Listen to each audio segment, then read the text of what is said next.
Here's a little story that must be told. Here's a little story that must be told.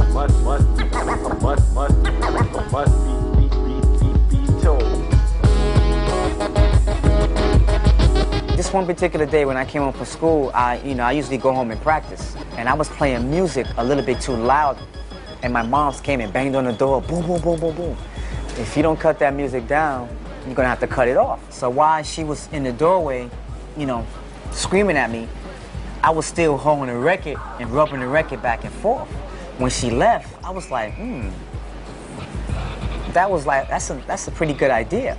So when she left, I experimented with it, a couple of months, a couple of weeks, different records. And then when I was ready, we gave a party, and that's when I first introduced the scratch.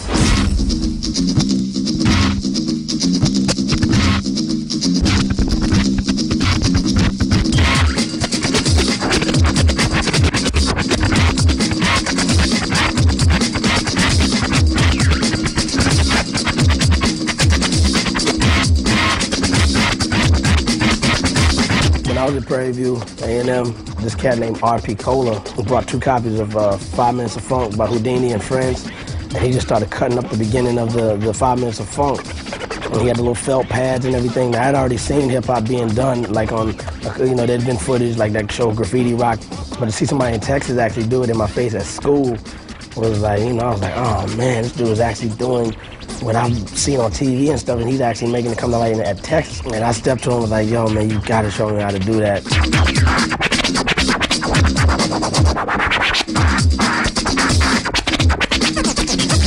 The scratching thing, that's always the first thing that usually grabs somebody. How the hell are they doing that, So it's like, that was me. How are they doing that? So I grabbed my mom's, record, Joan Baez record, and I'm scratching it on the turntable, tearing the shit up out of it, and she's not home, so thank God, but she comes home and there's grooves all beat to shit, and the record's all busted.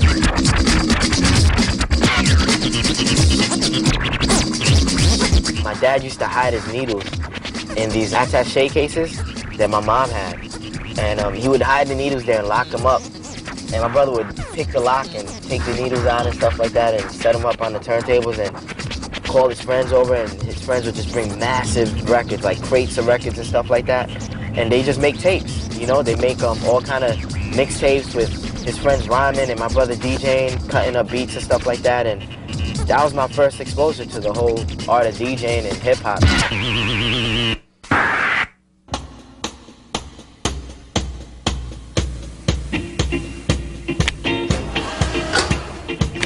A lot of people get rap and hip-hop mixed up. It's 2 totally different things. When you say rap, you say an MC and a DJ. When you say hip-hop, you say graffiti, you say breakdancing, you say DJs, you say MCs, the way you dress, the way you talk, all the elements into one. That's hip-hop.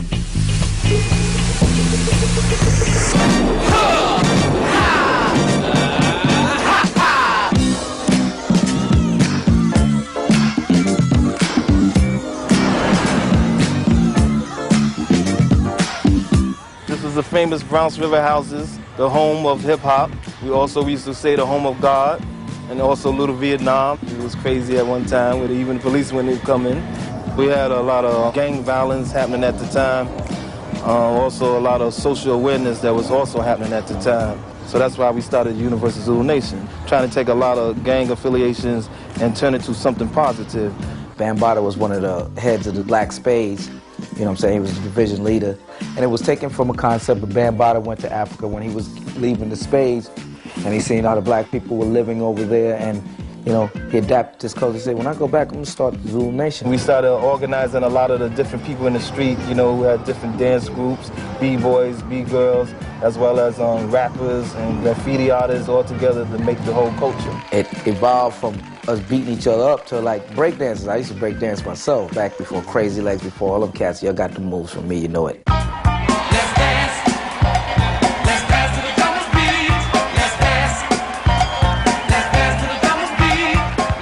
I guess it was 73, and a lot of these DJs, they were basically playing, you know, kind of like a disco club type of thing, you know. A lot of stuff that was being played on the radio, a lot of popular stuff. And out of all of that came this rebel, Kool Herc. He wouldn't play that main album cut. He would play a break from a song inside the album, so it was like beats and rhythms and, you know what I'm saying, his style was, he was like God. The breakbeat is that part that you look for in a record that let your God self just get wild. And then as soon as that breakbeat leaves, you say like, it's only a minute, it's only 30 seconds, you know, you want to hear some more. So that's where the hip-hop DJs came in and started making that beat, that breakbeat, that stripped down funk that span longer and longer for you could just get crazier and crazier and crazier on the dance floor. So that inspired me right there. I was like, okay, I got this 15-piece drum set upstairs that I took for since I was 8 years old, building up, you know what I'm saying? Now I gotta make room for some turntables. One day I'm upstairs, bam's turntables, dropped, broke. So Aziz, who was one of the original members of the Zulu Nation, he's like, yo man, Bam needs your turntables. Before he can get the words out his mouth, I ran in the room, packed the turntables up. I was at the door like this. Where Bam at? Brought his turntables down and let him get on, and he started rocking the house, and you know, then came one of our little proteges in the family.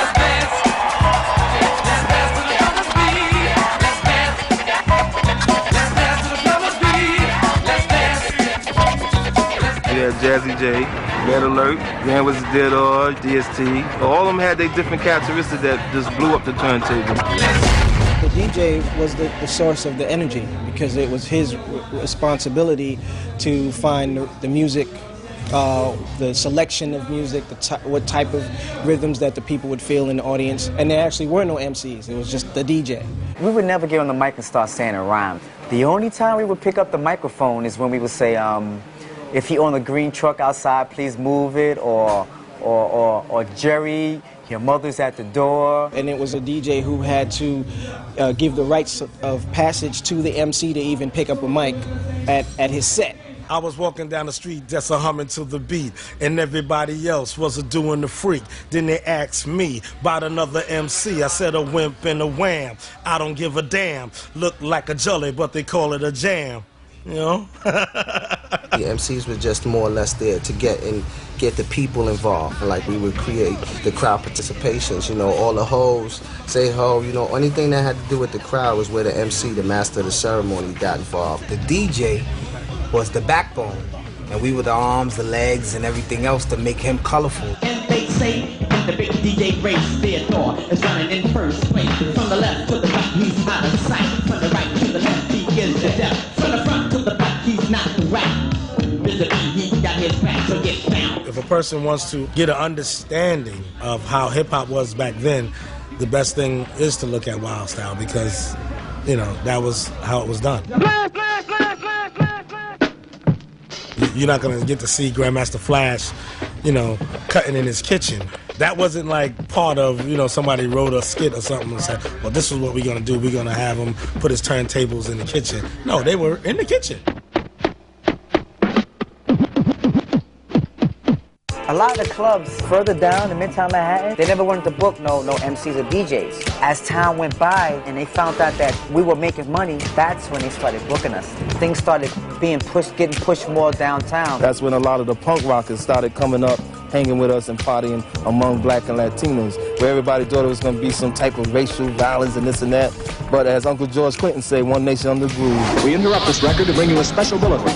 The reports of a flying saucer hovering over the city have been confirmed. Hip-hop.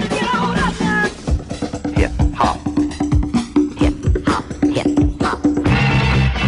I think like 82 maybe was when the Grill opened up on 3rd Avenue down around 10th Street. And I saw a tiny little ad in the Village Voice that said the Cold Crush Brothers were going to be at the Grill. And I went down there with my girlfriend at the time, and we walked in, and it was a basement club, and I could hear this enormous, loud beat happening, like boom, boom, boom, boom, boom, boom, boom. And I was like, yeah. So I gave him the money, and I went down the stairs so fast, I think she was flying behind me like a flag in a cartoon. You're like, woo! And And I said, oh, yeah, man. I was, standing there at the edge of the dance floor, and there were like a couple of Japanese business guys who seemed to be everywhere in hip-hop at the beginning. They're standing around there. They, like, always know where it's at, And me and my girlfriend. And I said, this is great, huh? She said, well, I think I'm going to have, like, a drink. And I went over and bought 2 of them. I said, here you go. Just have them both. And because I was like, I didn't need the drink or anything, man. I was just like, let's go. Because there's nothing in this music that I don't want to hear. There's words that are kind of syncopated and rhythmic, and there's this hot drum track. It's great. This is music I've been waiting all my life to hear, and I didn't know it. We felt so attached to this because this wasn't just something that we did for the money. I mean, we believed in this. I mean, when I left, I could play for 6-7 hours outside. Then when I came home, I set my turntables up and I played for another 6-7 hours. You know what I'm saying? It was something I had to do. It's history, and a lot of people don't really understand what actually happened then, because there's the pre-rap record hip-hop, before people were rhyming on records. When Rapper's Delight came out, it got into the era where the rappers didn't need a DJ. As long as they have a drum machine on the side, you didn't need a DJ. And a lot of record companies wanted to just pay the rappers and not pay the DJs because the rapper's voice is on the record. So what do you need a DJ for? DJs are the ones that put the MCs out there, but then the MCs became the power. A lot of MCs got away from the cultural part and got into all about the Benjamins, and they left the DJ behind. It took a lot out of hip-hop in my heart, because I was one of the rappers who liked to rap to my DJ's feeling. If he felt good, I felt good, and my music was sounding good because he was sounding good, and vice versa. But then when it was that, it's like you're rhyming on a flat line, not a heartbeat. We're just 3 MCs and 1 DJ, and we be getting down with no delay. So mix master Mike, and what you got to say?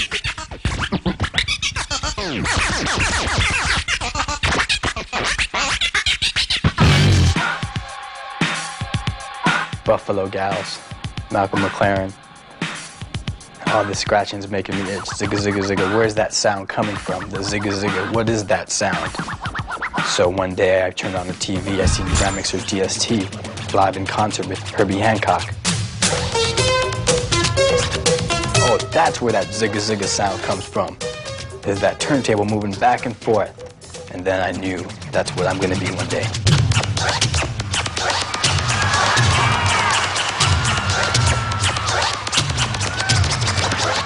It was just so futuristic at its time. Who would have thought? I mean, there's people playing the trumpet, drums, but I just knew that this is something different. Hey, I want to move the record back and forth in my own way. Actually, I couldn't afford turntables at the time, so I bought 2 tape decks. I used to record Halloween spooky sounds or space sounds from 1999, and I would mix off 2 tape decks. And that's where I got my name, Mixmaster Mike. Mike really communicates with the soul of the solar system. And he really, he and a few other, not just know about the aliens, they have the knowledge of having been there. In other words, he knows about Earth because he's here and he's moving around in those stratas just trying to show the Earth people what's going on. But that he's truly a Zectarian.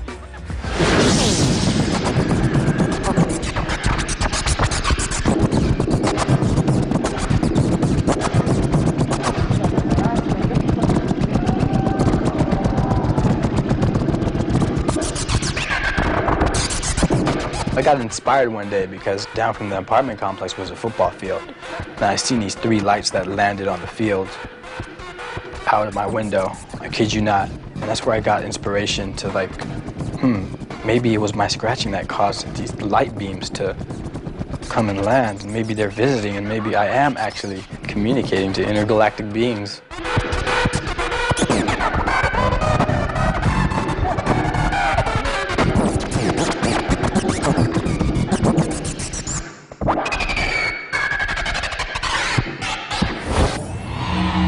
I grew up listening to a lot of jazz and funk, and I wanted to be a part of that movement in another way instead of just being a listener.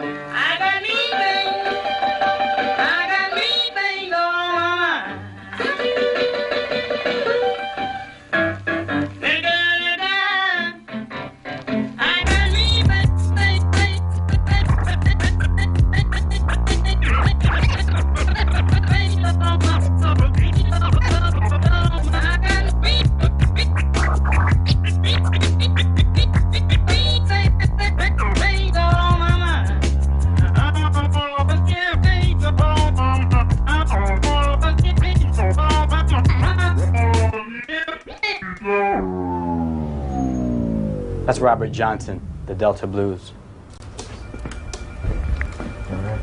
What I got here, this is life-size Qbert. As you can tell, my super physique outmatches this man right here.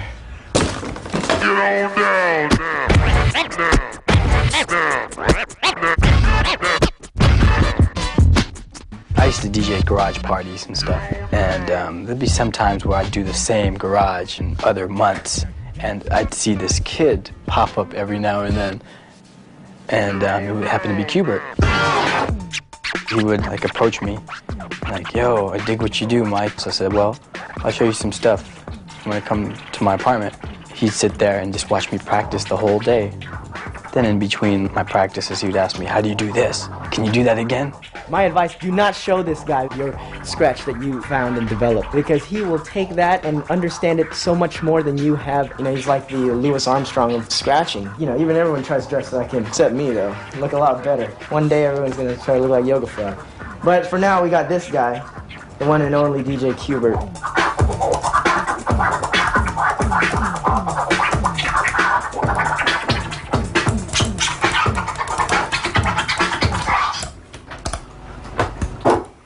This is a fader, so you can just, what it is just on and off. You know, that's all it is. It's kind of like talking, you know, you just speak what you're saying, you know. The more techniques you know, the more, it's like each technique is a word, and so the larger your vocabulary, the more articulate you can speak. Farts, burps.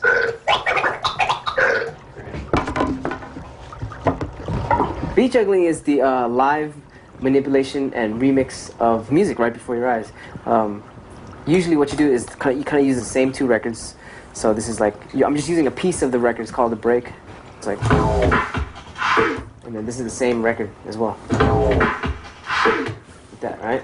The fader is like for that turntable and that turntable, right? And in the middle is both.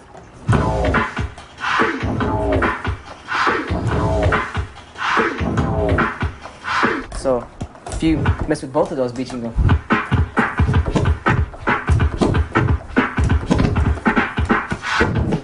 I've always been into music ever since I was a kid. My mom even said when she would play music and I'd be in her stomach, I would kick and stuff, and I can't sleep unless there's music on. I was like a D- student. I totally hated school, and I always would go home and just do music. I had a little turntable when I was a little kid. It was one of those Fisher-Price turntables, and I used to play it backwards and stuff when I was like, I don't know, 4 or 5 years old. Now I would always say to myself, wow, I wish I could record my voice and put it on record, see what it would sound like if I played with my voice. Now you be a DJ. Scratching really came to me when I heard, I guess, Rocket. DST was the first one to use that sound. You can gauge a DJ's skills by when they use that sound. It's kind of like if you can gauge a guitarist's skill if they just use a plain acoustic guitar and see what they could do with it, you know. So this is like the plain sound right here, or this one. Scratching is like, to me, it's like some other kind of intelligence. Me and Qbert used to practice. That's where we made up the question and answer. I'd scratch the question, and he would give me an answer, and so we didn't even have to talk to each other for a whole day. I remember one time he moved away to another city, and I was like, damn, how am I gonna bite it? How am I gonna, how am I gonna get his ideas? So I imagined all these, like DJs from outer space, like what would their style be? He took that and just like went in his own world with it. Since Earth is like it's like kind of like a primitive planet, what about the more advanced civilizations? How does their music sound? So I would imagine it, whatever they're doing, and I guess that's how I would come up with my ideas.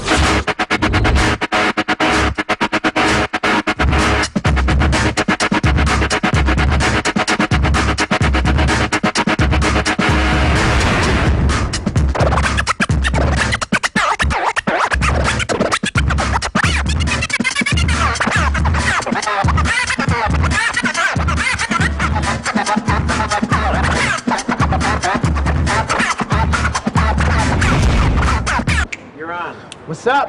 We are the Bulletproof Scratch Hamsters. Changed our name to the Space Travelers. And, Why is that? We changed our name because of DJ Mars. And we don't give a fuck, actually.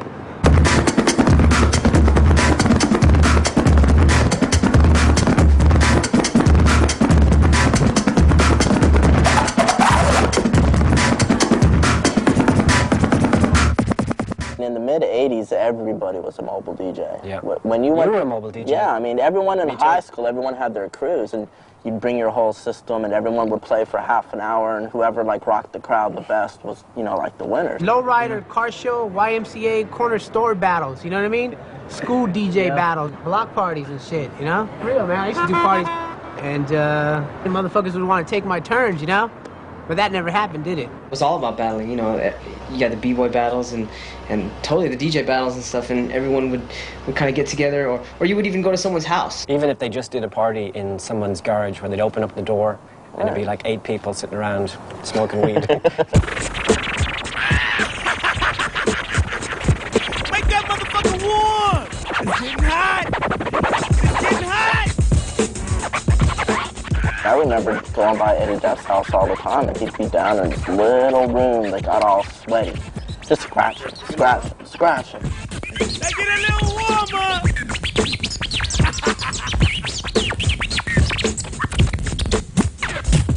If you're doing something and no one even gives a fuck about what you're doing, and you're just doing it in your bedroom for yourself, like how you really feel, it's like a painter just going crazy. That's what happened, and that's why they would come up, like, say, the Tones, go, this really is cool, you know, and it wasn't like thinking, well, will this work at the club on Saturday night? It was just, let's just do it. It sounds good to me and to these 2 other people in the room with me.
Pickles were the first to take the secrecy out of DJing, because a lot of hip-hop DJing was based on covering the label so that nobody knew what you had, not revealing your tricks. And I think the Pickles were the first people to just be like, hey, here's exactly how to do what we do. We want you to go out and do it better so that we can learn from you. That to me was like that was a giant step forward. And they were so far ahead of the time that people, a lot of times crowds would just be like, damn. They won battles, that's what they did, and that's why they became so well known. I mean, they're incredibly talented, but that was something that sort of put them on the map. What made it unique was we all had our own individual styles. I was into like scratching horns, and Q had this drum. I was just scratching some drums, practicing, and then Mike comes in with the horn. I don't know, he just walks in the room and says, ooh, and he started scratching with a horn, and from there Apollo came in and he said, whoa. Apollo came in with the trumpet stab, and that's how it started. We looked at each other while we were doing it. Sounds like a band, right, guys? Yup. Sounds like an actual band.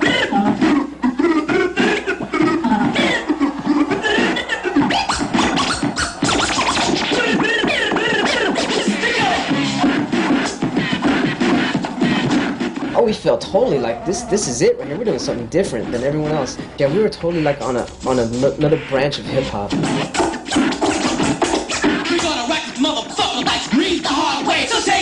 I guess in the early 90s, there really weren't DJ songs on albums anymore. And actually a lot of rap groups didn't really even have DJs anymore. That's the scene that we were like totally not into. We were totally just all DJ kind of band and stuff, you know. I mean, we love the rap and stuff. It's just that what they were doing with the DJs in the background and they were just filling stuff. I was like, yo, this is not. We just totally blocked it out, and it was just, we were in our own world. We were like on Jupiter or something. But when David Paul came, he was like, yo, let's make an album, just a DJ album. No MCs, just y'all shining. They were like, all scratching album. What are you doing? The return of the DJ. Oh man, it definitely opened some doors, and it opened our minds. Up until the return of the DJ album, my goal was to DJ for a popular rap group and be on stage with someone and be in videos and stuff like that. I never thought that I'd end up having my own album and that I'd be able to exist as a musician without the presence of an MC. And Return of the DJ was like the start of that. Start up the phonograph.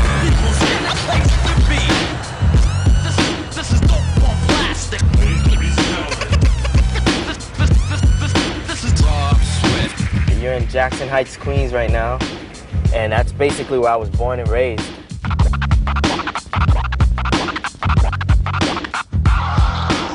I'm Spanish. My parents are both Colombian, and at an early age I was exposed to music like salsa and merengue and stuff like that.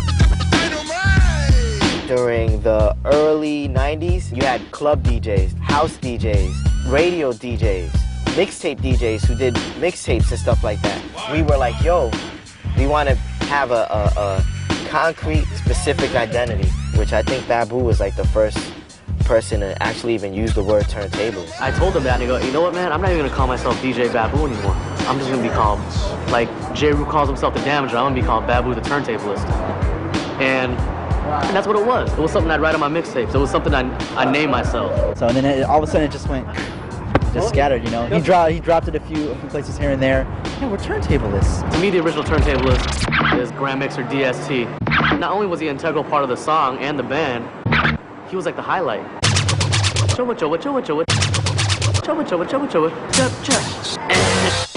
The turntable is a musical instrument as long as you could see it being a musical instrument. You're dealing with notes, you're dealing with measures, you're dealing with timing, you're dealing with rhythm. It's just, you know, different tools, but the outcome is the same, music.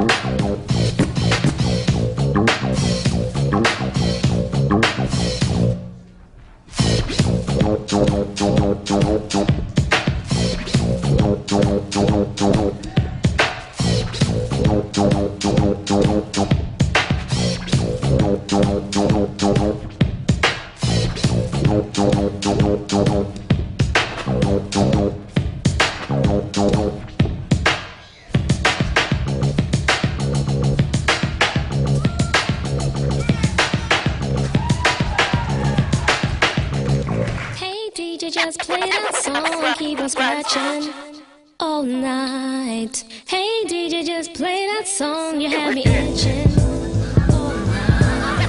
Hey DJ, just play that song, keep on scratching all night.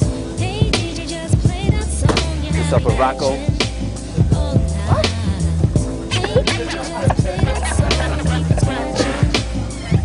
Mr. Sinister representing the executionist from Queens, New York. Word. Representing Brooklyn Total Eclipse. Rob Swift. Rob Swift. Fuck later from Manhattan, representing the X.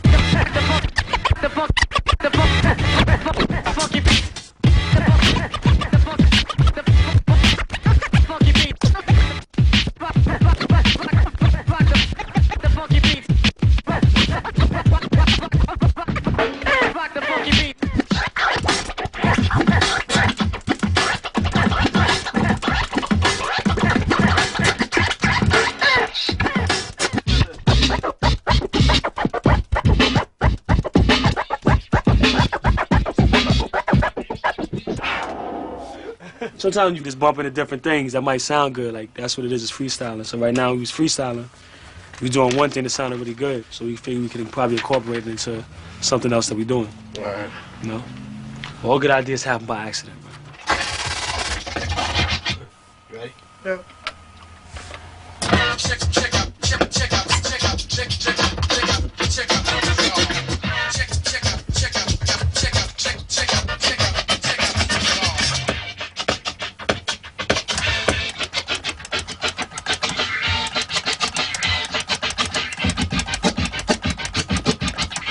I'll go from the top. No, those three were good. Just go from the left. After the third one, you just gotta do the end.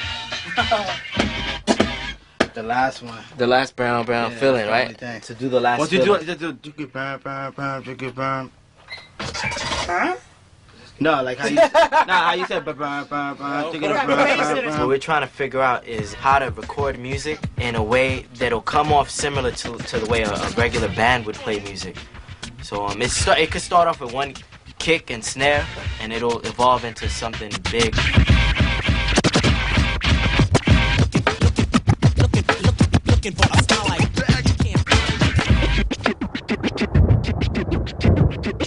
Welcome to Brooklyn. Guys can come in. This is basically a rub, so it'd be fresh. It's a tool. It's a method of transcribing scratches. It's helpful if you're trying to convey your composition to someone else. When I started doing that, I brought it to the DJs, Rob Swift, Babu, and they're like, oh, this works. So then I felt, okay, I got to develop, and that's where it is now, where we got this little booklet. This is a routine that Rob Swift did. If you follow along here, it's scratch, chin, chin, chin, chin, scratching, boom, scratch, chin, chin, boom, scratching, boom. What is it? What this is all about is the art of mixing. It's analog. It's right in front of you. They don't need a delay line. They're creating delays with beat juggling or with moving the fader in certain ways to stagger things and to stutter things and to manipulate time with your hands.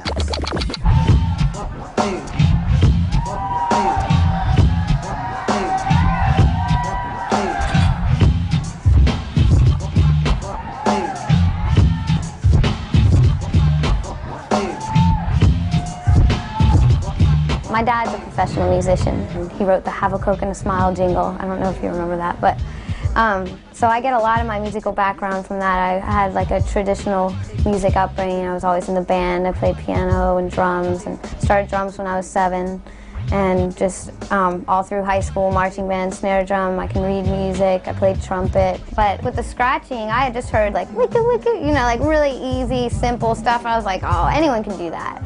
But then I saw him and he's like doing all these crazy tricks and all these patterns that some I can't even play on the drums. And I was just like, oh my gosh, I gotta learn how to do that. And he pushed me, and a month after dating, he moved in, and we've been together for the last 4 years. The turntables moved in with him, and I stopped making fun of it. The first time I heard scratching, really, probably was like Rocket. It was just like so different and just such a weird sound.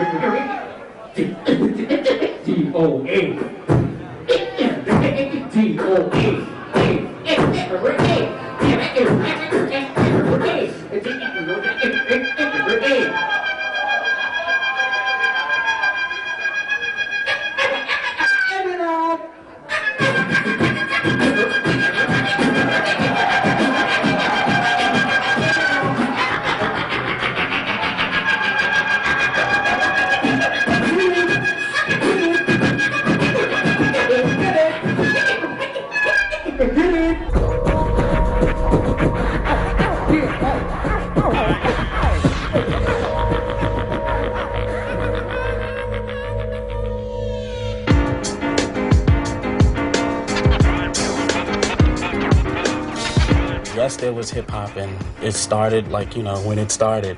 But my mom had the actual records, and hip-hop just showed me how to play those records. See, it's 2 of them. Circle, circle. I don't have a mixer. When I bought my first set of 1200s, I woke up the next morning and I looked at them and I said, oh no, what did I just do? I just spent a whole lot of money on turntables, And then as I began to gaze at them, I said, wait a minute, I can make this work. And I read some theory book, but they said if you practice for 1 year and give up everything, women, wine, song, everything, you give it all up, you will be the best at what you do. And that's basically what I did. Day in, day out. When I go to work, he's getting ready. When I come back from work, we're still practicing. When I go to sleep, still practicing until I say it's enough. That I can't take anymore. Or else I'll break the needles. Okay? I'll break the needles and then you can't play anymore. Watch out. Steve D, Johnny Cash, and Sean C. Like, we used to all hang out together, and we used to go up to Steve's house and practice, and we started going with Steve to these battles, because at the time, like, Steve was, like, the illest person out of us. All the wheels are still he. All the wheels are still. The wheels are still he is. All the wheels are still he is. Still he is. All the wheels are still he is. Still he is. All the wheels are still he is. Steve D, the founder of beat juggling, and Steve D helped me realize that once you think you've reached the limit as an artist to what it is that you do, once you believe that, someone's gonna come along and prove you wrong. Battling, b-boying, you know what I'm saying? That's where it all came from. That's where hip-hop came from being, you know, competitive and from like trying to like knock the next guy down and trying to be the best. But it's all fun, you know what I'm saying? It ain't like real beef. Hip-hop is asking you a question, you know, and that question is, what are you going to do? So if that person is considering himself hip-hop, as far as battling or being a DJ or what have you, he's asking you that question, and it's up to you to answer it. And if you don't answer it, you lose. Isn't competition kind of like part of the American way? You know what I'm saying? Like, aren't we all kind of raised to compete in the world and to get ahead the next person? All the time. I'm competitive with anything. You know, I want to be the best at whatever I can be. If it's drawing a straight line, I want to be able to make the straightest line. Because, you know, growing up in Harlem, you know, you have to be tough that way. Understand, this is the motherfucking DMC U.S. Finals. Somebody gonna leave here and go represent for the U.S. DMC stands for Disco Mix Club. It was a house music competition, and then DJ Cheese from Plainfield, New Jersey, who's the '86 world champion for DMC, when he entered that year, he introduced scratching into it and changed the whole battle. And they went along with it and let it be a hip-hop battle.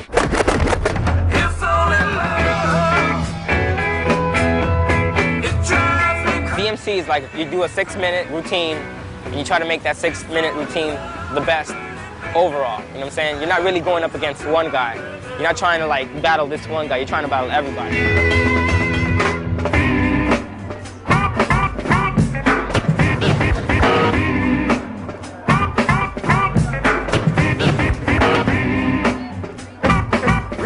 We did 12 heats this year, and they all, you know, managed to win in their own cities or other people's cities, and came out to battle. So everybody was almost a first timer. So Back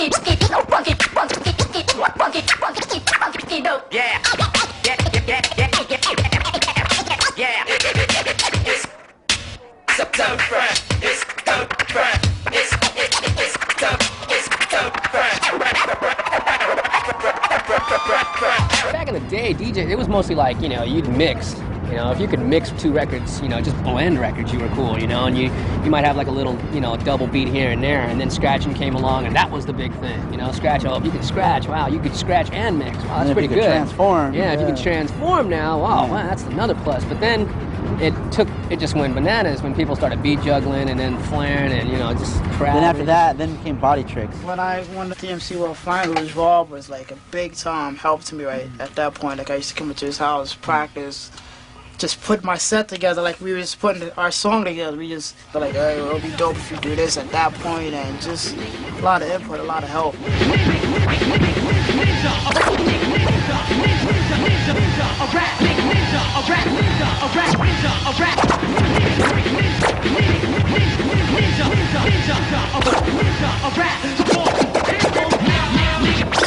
You can watch a videotape and not realize how much time and energy was put into those 6 minutes. Months and months of practice. You know, all boiled down to 6 minutes.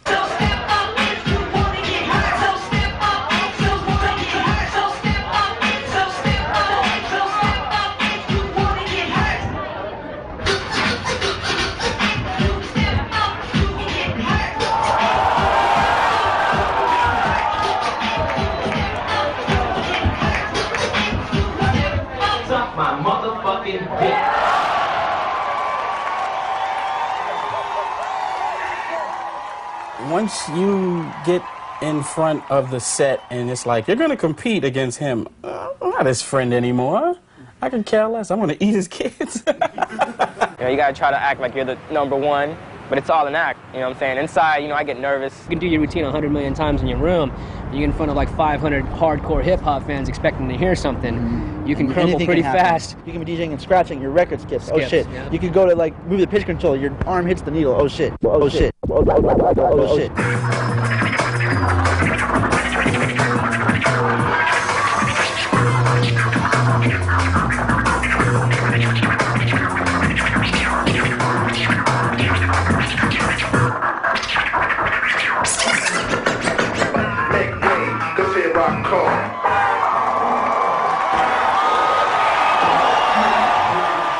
I like the interesting ones, Mysterio, Snake Eyes. You know, the ones that come out bugged out. They're not afraid to look different or do anything different.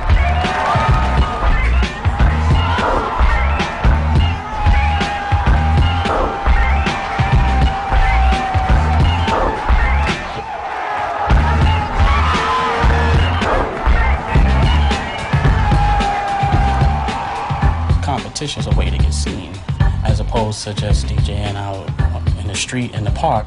You know, you get to reach a wider audience.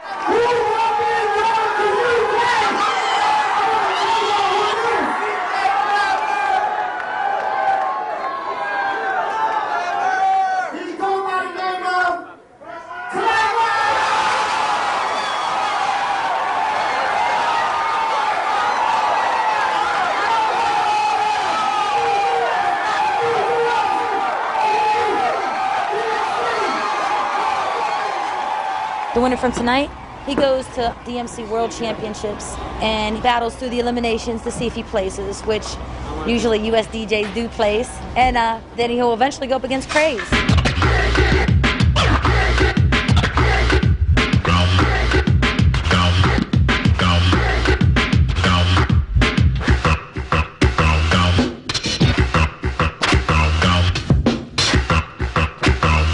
When I was competing, I would be I want to be the best, you know. I want to learn all the tricks and put it together and put mines on top of it and flip everything, you know. And then I guess now I'm more like of a soul searcher, where I kind of try to outdo what I did yesterday and kind of just do it for the love without competing against anyone else but myself now. They just get over it. It's so stressful and it's too much. It's too much to like stress all year, planning the routines. Even Craze said it, you know, after this third time, he's done, whether he wins or loses. And 20 years from now, I want to look back and I want to be like, yo, I had fun when I was like 20. And I was doing all this crazy shit with the turntables and stuff. I don't want to look back and be like, yeah, man, I was representing. I was keeping it real. You know what I'm saying? I don't want to, you know what I'm saying? I'm having fun, and that's what it's all about. Let's see here. Who you want to pick a card? Any card? No, let me just see. Let me see. I got Rex in effect. I played with Dougie. That's my first playage. And then Toshinobu Kubota, Toshi for short. Then there's Guy, Luke Skywalker, both times with 2 Live Crew, Blackstreet. It's all fun when you DJ with a group because you get to showcase you. If you ask some of the turntablists, you know, what groups you DJ for? Huh? What group? You know what I mean? And it's like you can't tack any medals onto the trophy that they may have that's sitting there. It's like they didn't go any further, you know, and I think that they need to get, if they want to elevate the art form, it has to be on a bigger platform. You know what I mean? With whether you're performing in the studio or performing with another kind of artist, just take it there. 10, come on, 9, come on, 8, come on, 7, come on, 6, come on, 5, come on, 4, 3, 2, 1, run! Without any further ado, give it up for DJ New York and DJ Bud Tibbs.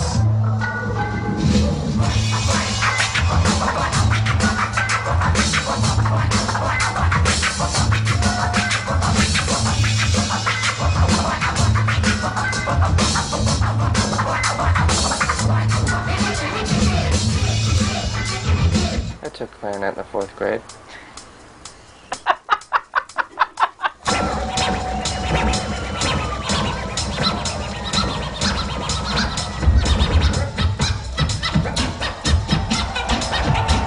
my first drum at 5, and then I started playing on a set at 11, 12 years old, somewhere in that range. Then I got into turntables, or then I got into beat making, then I got into turntables, but I don't know how to play anything, you know, I don't know how to play the piano, anything melodic I don't know how to play.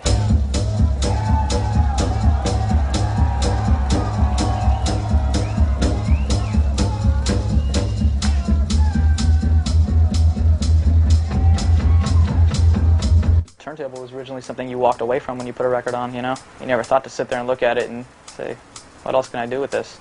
You're not supposed to, you never were supposed to touch it. Yeah, it was so... And your parents were like, don't touch the turntable. Yeah. Don't touch the record.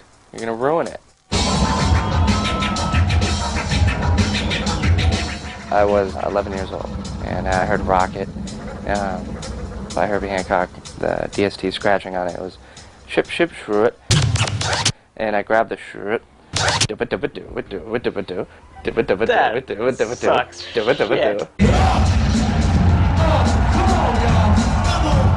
Now you know us, but it's not the cold rush. For MCs, so we ain't the furious, not the force MCs or the three projection rush. It's a blast from the past, from the wall where we bust. From whatever we touch, we hold platinum plus. But if our shit go bust, still I got we trust. Cause it's the second coming. Display a rhyme so stunning. And keep it running. And give a shout out to London. Keep it on. It's never born to the early morn. Sunset till dawn. I got a word abundance. Whole pins by the hundred. Top speed, guaranteed we stick running. People fasting, quick my terror tactics. Why you whacking plastic? Treating all your bands like fanatic. Up a bed, coming in tight. That's up a bed, up a bed. Pressure looking me where, but we get there. DJ is spinning the records that make up the music so people can focus whenever the mic has been passed to. Jurassic create songs with each other. We go about it in different ways. A lot of times, Cut or I will have a beat, and we will come to the table with a beat. Are you guys feeling this? Yes or no? Sometimes they're in here writing it, sometimes they write on their own, sometimes they write together. There's been tracks where the beat's been playing in the studio while everybody's just vibing out, just talking. There's times when we don't really have the rhyme, or the guys don't really have the rhyme together, and they lay down this mock track just to see how it goes, just to get the patterns and the, you know, the fluctuations and everything. Go back and fill them with the words so I can go later back and program it around what they're doing. It's fun, but it's always a challenge. Y'all know Babu out there? My people's on the right, y'all know Babu? Yeah. Attention, ladies and gentlemen, when we put down the mic, thinking he dilated people, brings heat, that's guaranteed, for sure, I'm sure they sure. To try to do the same, but they stop it sure. A carbon copy. That's right, every book sounds so sloppy. Yo, to me it don't matter how dope you write or look. MCs without a voice should write a book. For this era right now, I guess, for what the media has portrayed as rap music has been very limited. And I think with Dilated, we just brought it back to the basics. I mean, the reason that I even connected with Evidence and Rocka was because they didn't want a DJ for fake reasons. They didn't want someone up there, you know, they could have anybody, they just wanted a stage prop DJ. But they themselves are very involved in all the elements in the culture of hip-hop. They both started as graffiti writers and applied those same mentalities to their MCing, and Evidence also as a producer. So their respect for the DJ goes without question. You know, so for me to be involved in any aspect of the group, whether it's recording, on stage, interviews, anything like that, you know, they totally include me as a complete third of the group. And it feels right. This is a show vinyl I put together for the Beastie Boys, and I put like drum hits before each name, so it sounds like.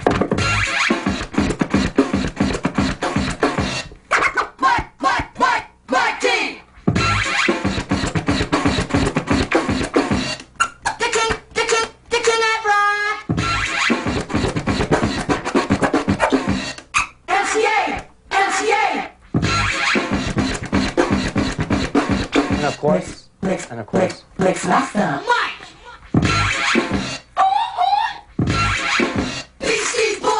There'll be times when I'll start scratching some roosters for no reason.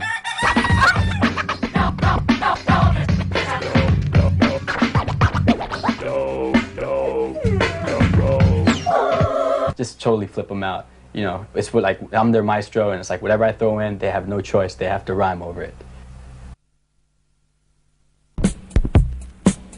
Come down into the dungeon.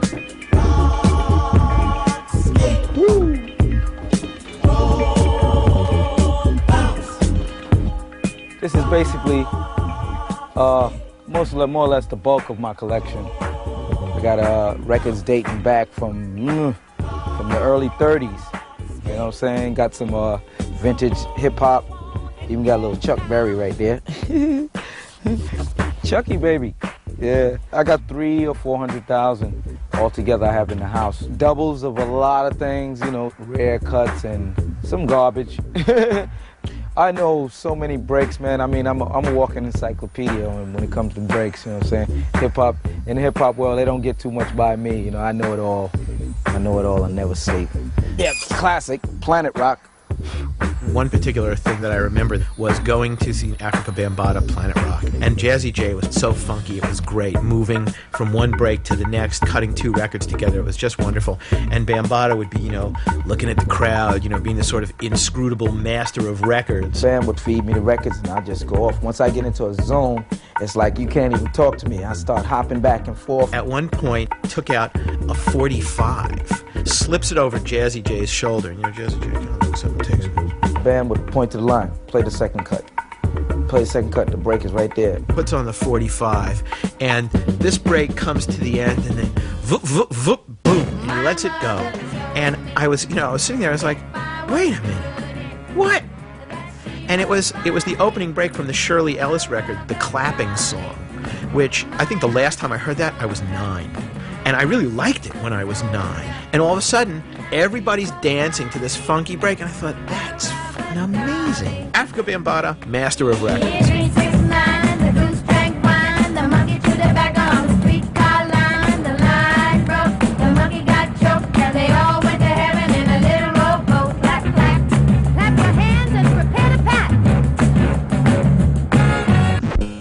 Amongst all these records of shit that's probably here, you know, like your Lawrence Welk and, I don't know, Earth, Wind & Fire's not really shit, and Rolling Stones, all these records that you're gonna have here, there might be that one diamond in the rough, like, that's really a rockin' beat. When you find that one that you know you were the only one that found, you just kind of remember, okay, this is what it was all about. You could be digging for breaks or vocal samples or bass lines or weird children's records or whatever, but it's the whole art of building up an arsenal so when you do go to a party, you're different from the next guy. My friend T-Ray, he tells me these stories like, yo, Cut, he's from the South.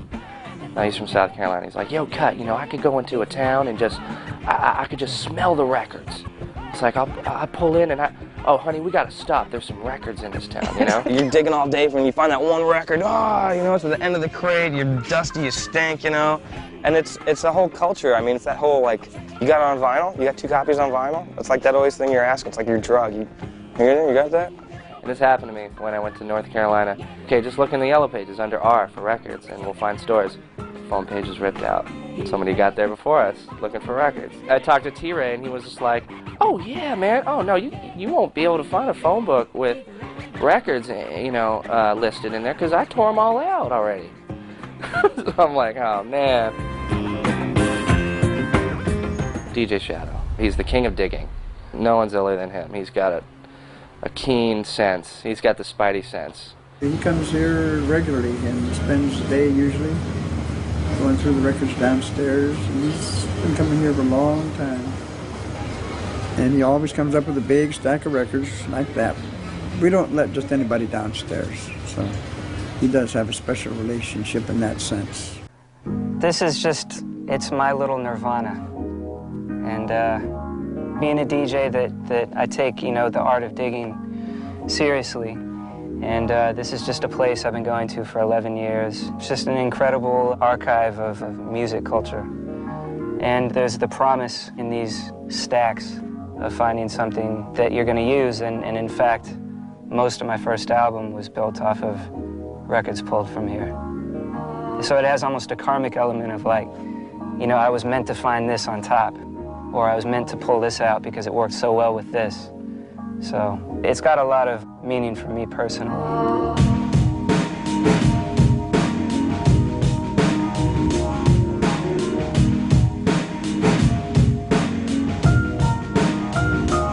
Me and my buddy Stan that I used to dig with, he was a graffiti writer. We used to come here just looking for things like, you know, Incredible Bongo Band and stuff.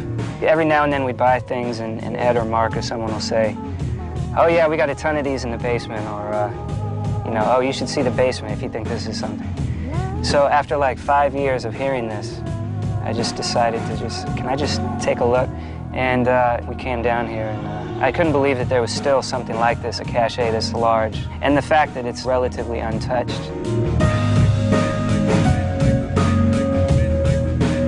Just being in here is a humbling experience to me because you're looking through all these records and it's sort of like a big pile of broken dreams in a way. Almost none of these artists still have a career, really. So you have to kind of respect that in a way. I mean, if you're making records and if you're DJing and putting out, releases, whether it's mixtapes or whatever, you're sort of adding to this pile, whether you want to admit it or not. You know what I mean? 10 years down the line, you'll be in here. So keep that in mind when you start thinking like, oh yeah, I'm invincible and I'm the world's best or whatever, because that's what all these cats thought.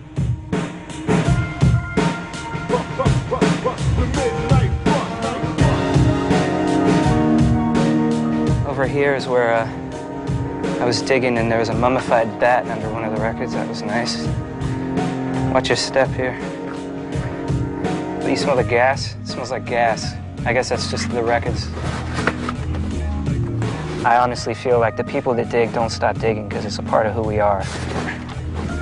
People that don't, you don't have to. It's not going to make a bad DJ good, but it'll make a good DJ better. Midnight! We're going to do a song that you never heard before.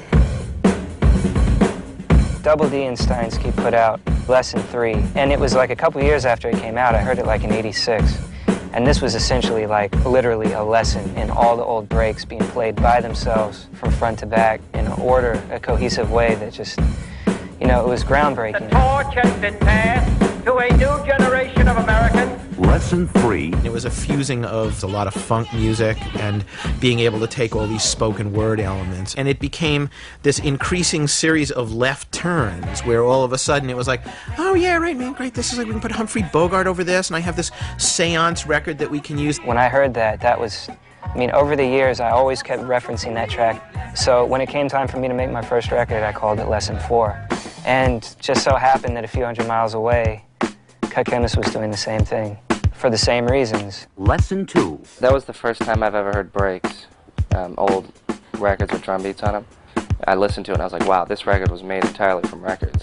And I just went bananas. I said, this is it. This is the missing piece, to hip-hop for me.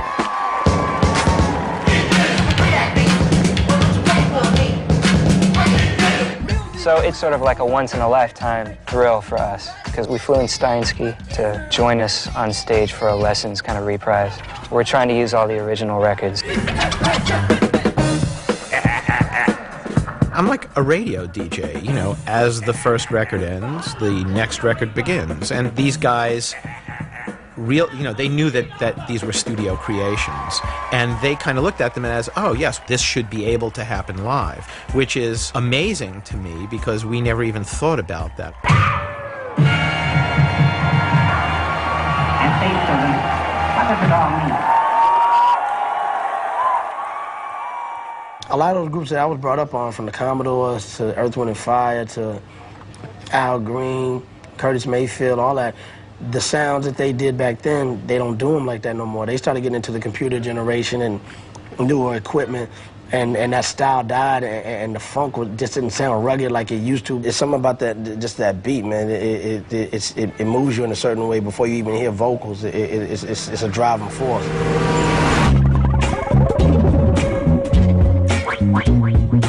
To me, Premier embodies the best possible combination of an innovator in the DJ realm and an innovator in the production realm. You could tell he was a DJ first, got good at that, and then started making his own beats and just utilized records in every possible way. And the artists I work with, I always kind of hear the song before I do it. And what it is when I start looking for samples or sounds on old records or whatever, I'm trying to find that sound that I heard in my head. And until it sounds like what I'm looking for, if I gotta search for a month until it sounds like what I'm looking for, that's how long it's gonna take. When Guru heard me do my demos and put me into Gangstar, I knew that I don't deserve 50% of the money if I just DJ. I gotta do something else. That's why I started saying, let me learn how to do beats. And then I'm putting my 50% into the group. And I feel like if you're a DJ, you should know how to produce tracks because we rearrange tracks and remix tracks just from having records around. So if you can do it in a party or make mixtapes, you should be able to do, hot tracks.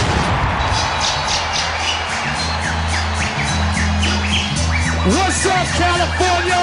What the fuck's going on, California? Yeah, that's my man DJ Premier. I am the guru. We are gangsta. Take this for example, young niggas want rep in the life you're living. You can't ask them. It starts with the young ones doing proud for fun. If you ain't down, you can play it out, son. So let's get a call, you know what fly whip. I never wanted to be an MC. I rock the mic when I'm on stage and I command the crowd and I do all that because I learned from the old school and how they get a crowd to cooperate. It's a certain way you have to talk to them. I can say, come on everybody, let's get your hands up. Hey, you're gonna sit there, but if you say it to them like, yo, blah, blah, blah, and you kick it to them with the proper attitude, they're gonna wanna get down with you. They might say that we're a menace to society, but at the same time I say, why is it me? Am I the target for destruction? What about the system? A total corruption. I can't work at no fast food joint, I got some talent, son, so don't you get my point? I organize my niggas and get crazy. Selling D-R-U-G-S. If I chose to be an MC, believe me, I'd probably have to go through a lot more drama than I do as a DJ because of the fact that the MC is more vocal. So when you're speaking a voice like that and you're selling over 100,000 albums, you're touching so many people. They're taking what you're saying to them and they're hoping that you are what you talk. And I say that to Guru every day, yo, let's be about everything we drop because we're gonna get tested on it. If the people on the street don't test us on it, God's gonna test us on it.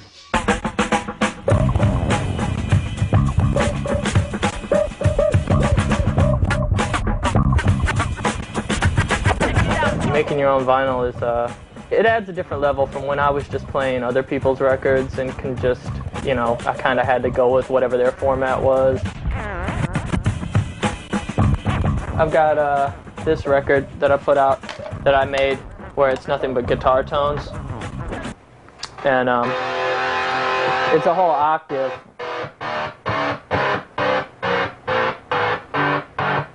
So you can play it like an instrument.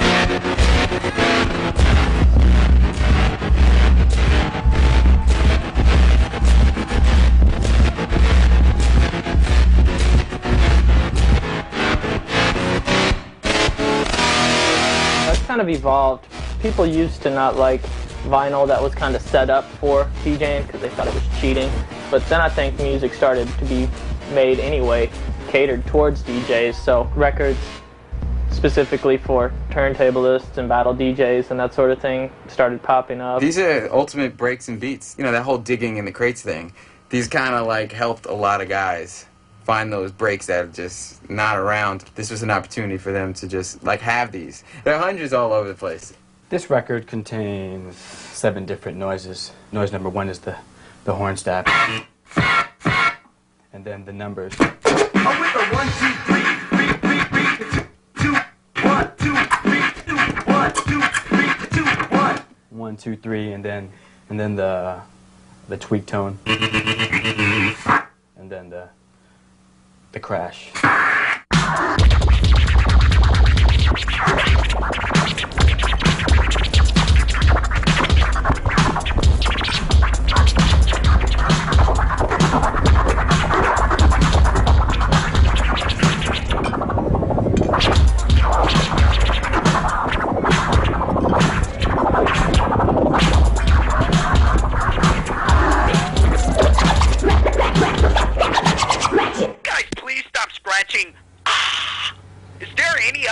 You guys could scratch besides fresh.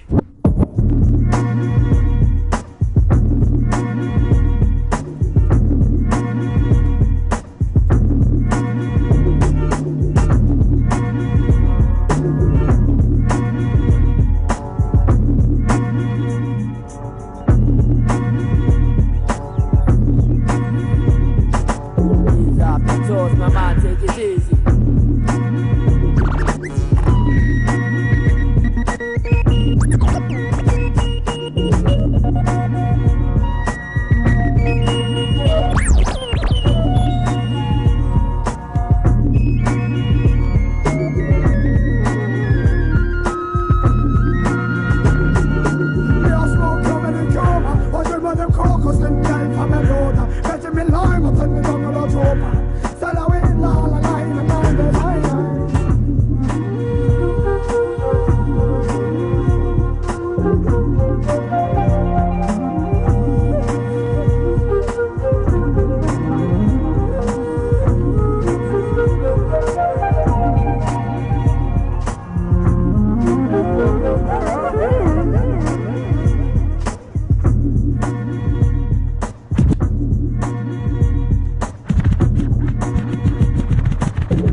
You go to Japan, you look on the billboards, someone's scratching. You look on the commercials, there's a DJ. The video games are coming out of there have DJs on it. The clubs, everything is DJ oriented. It's everywhere. Everywhere you go, people are buying turntables, people are scratching. Just in the amount of DJs, I mean, it's thousands of new ones every day.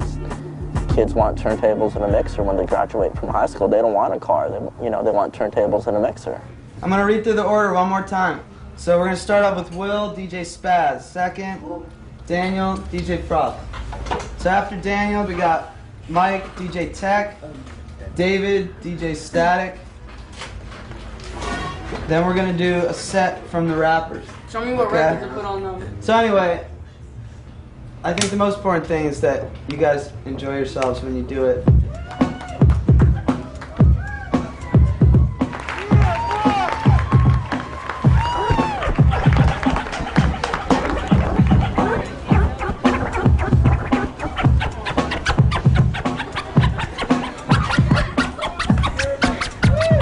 It's a good thing to do with kids because they can put a record on and they can feel like, all right, I'm making music. And so, they can just come on the first day and be successful. And they're nervous enough just in class doing it in front of other kids sometimes, but doing it here, it's a huge room, and even if they're all not standing right in front of the stage, there's 100 people in the room. They're nervous.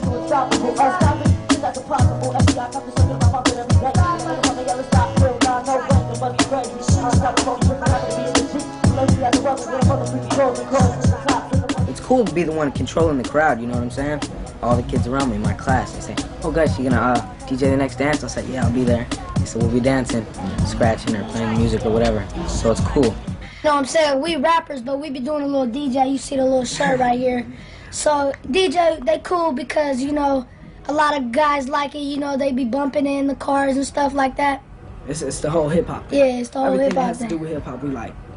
Do you like scratching? Scratching? Yeah, what is it? Scratching, scratching, scratching,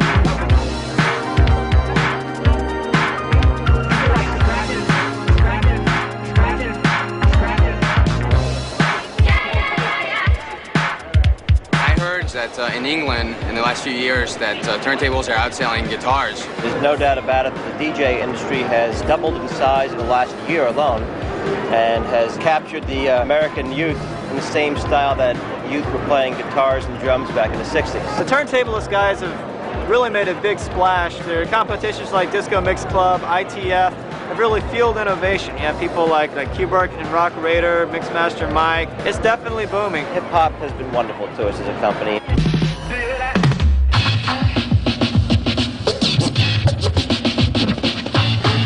That's why Pop lives the man.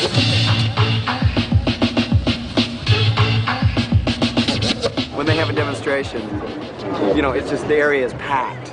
There's people standing all over the place.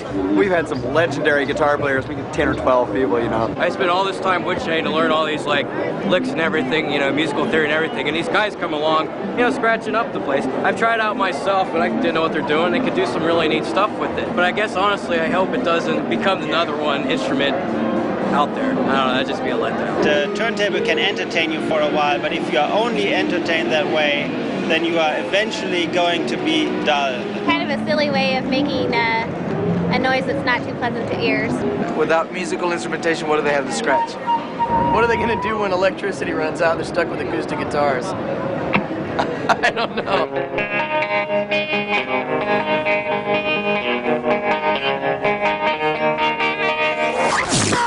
Let's get a record.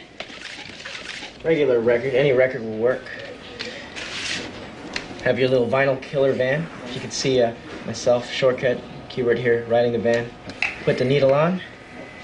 Turn on the van. Get ready for a lot of fun and excitement. Now, let's start. Here we go now. Here we go now. Here we go now. Here we go now. Here we go now. Here we go now. Here we go now. Here we go now. Here we go now.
After the 60s, sort of identified it with the whole Grateful Dead culture. I think we're in completely a new culture right now, which I feel that the Invisible Scratch Pickles initiated, and now with a lot of the other crews around the Bay Area, you have a whole new energy source. For Filipinos, or American Filipinos at least, we don't really have role models, you know, as far as mass media goes. You know, there's no athletes, there's no actors, you know, we have our parents and Qbert.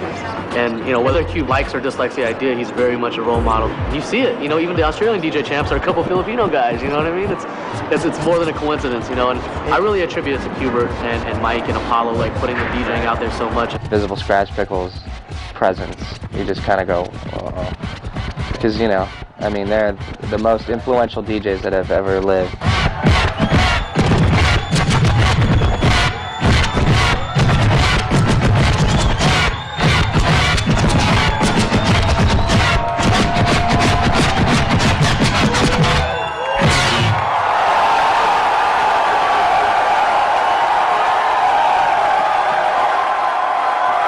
Thanks a lot, San Francisco.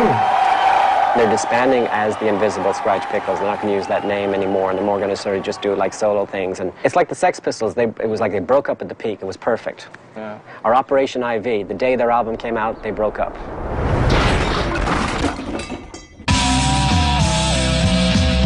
I'm waiting for the DJ PlayStation game. You got your Burger King DJ, you know what I mean?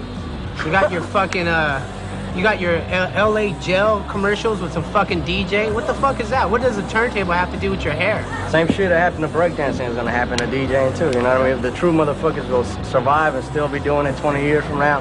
And then there will be all those fools that jump on it for, you know, for the trend of it. That's the whole thing. We got so kind of tired of the MCs. Fuck you guys, you know, we're gonna do our own thing. But now we're kind of screwing ourselves because we're almost kind of doing what the MCs were doing. We're taking this DJ thing and no one's pushing the boundaries and everyone gets up there and they just do their little da-da-da-da and they go to the next guy and he does his little deal and no one's throwing in any originality and we're just kind of getting typecast into this, oh, that's turntablism or that's turntable music.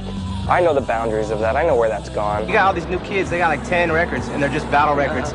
You know, and that's their collection forever. And they think that's, when that record wears out, they go and buy it again. Like a lot of scratch DJs and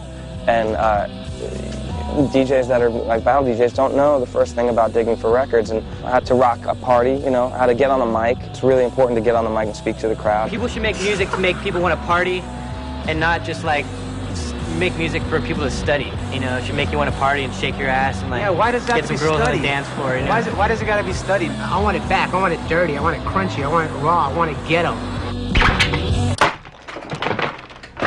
To most of the world, you know, this whole culture and this thing is maybe 20 years old, you know what I mean, if that.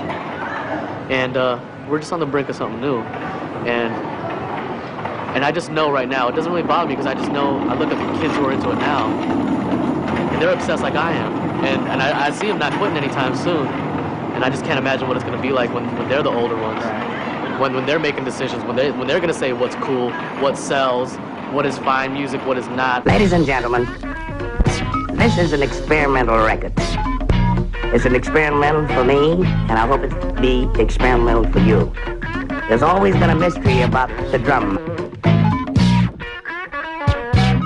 The drum, the drum, the drum, the drum, the drum, the drum, the drum, the drum, the drum, the drum, the drum, the drum, the drum.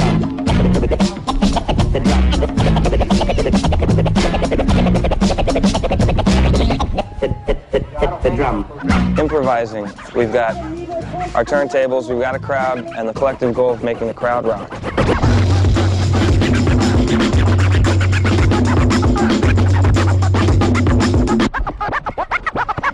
DJs that'll rock a party, and there's DJs who can really cut well. Well, what we try to do with the Future Primitive is bring those worlds together. The party rocker, the guy who collects deep breaks, the producer-minded individual, people who are like in there digging non-stop. That's the backbone, like in a jazz band, that's the drummer. And then you have the soloist, the turntablist, the scratcher, taking you on those abstractions.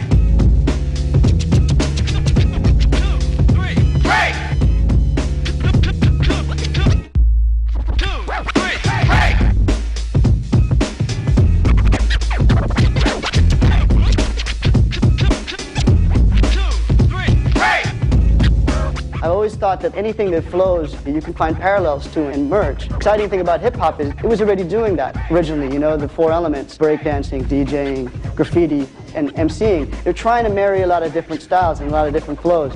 Like with Doge, he paints behind it. That same fluidity in the way he paints and what's happening in the mix, there's definitely a parallel there. When I'm painting to a DJ in a club, the DJ talks to me, I talk to the audience.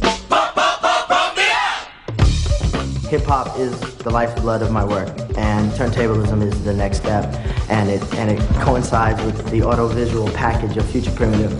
The DJ gets the B-boys going, you know what I'm saying, the breaks and whatnot. They've always been the architects, the foundation of the dance, the art, the MC. They're the conductors. They're the ones who lead you to where you want to go. Rhythm is really important. It's like if you want to reach that spiritual kind of medium in your soul, it's like the Indians when they wanted to speak to the gods and stuff. They would have like rain dances, and that would be with the drums. You know, and after a while, the drums just get hypnotic and stuff, and they go into a trance. And so music is trance-inducing, like hypnotic, gets you in that spiritual state.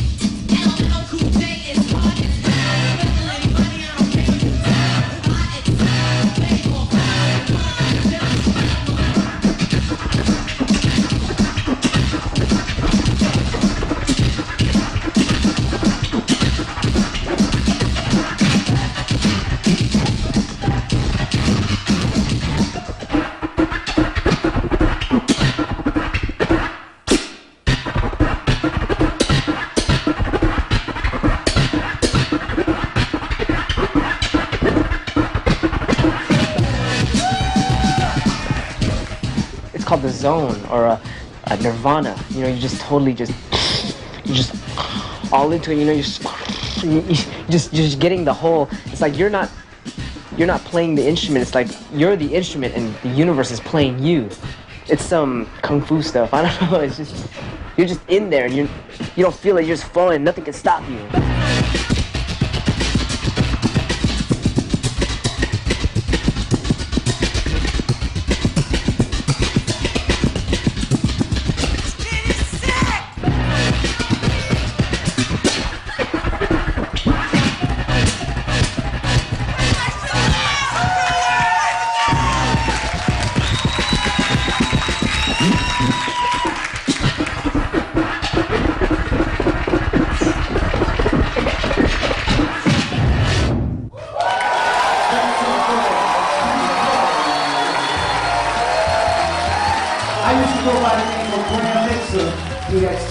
And tonight, I want to knight my brother, Hubert, with the Grand Mixer. So Hubert,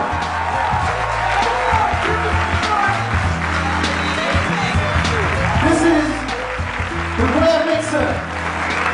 You know, when you're standing at a turntable, and you sit there and you're watching it turn, and you think about what you're going to do with that turntable to freak people out.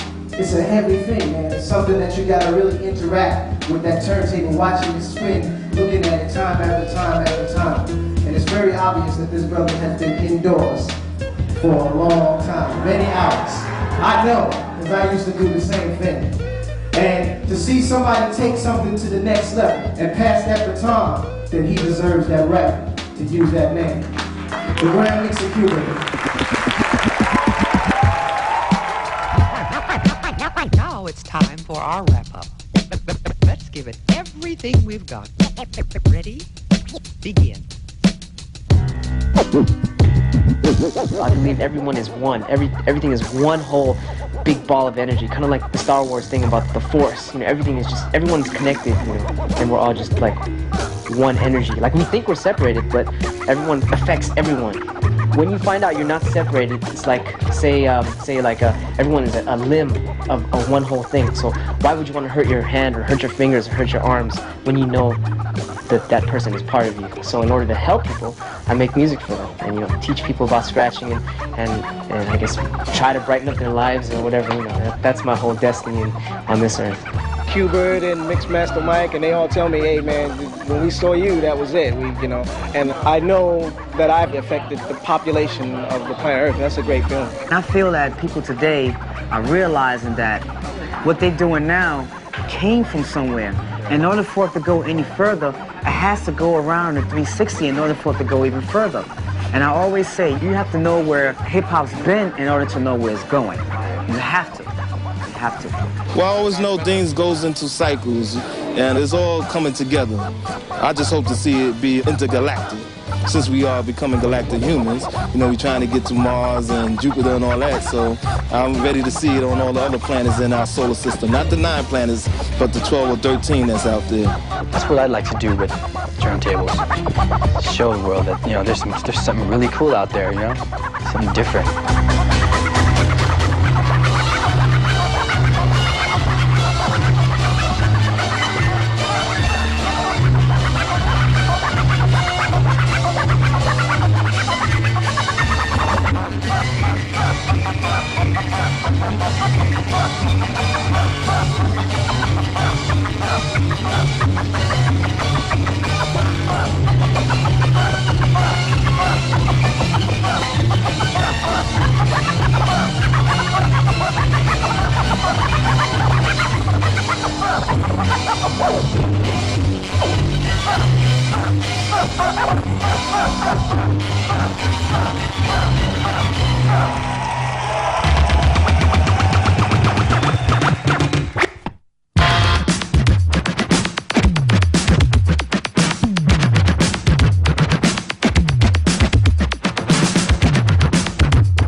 Every time somebody does a scratch, they should give me $1,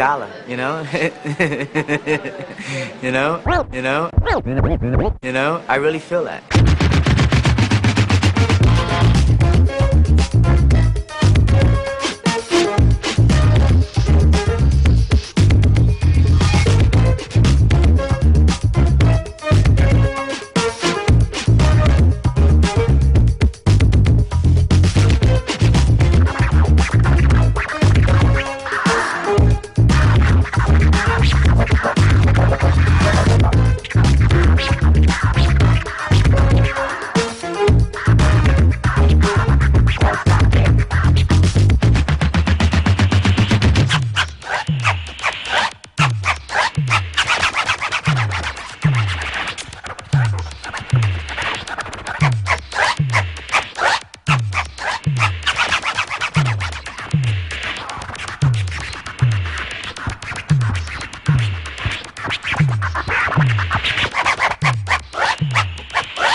Sabato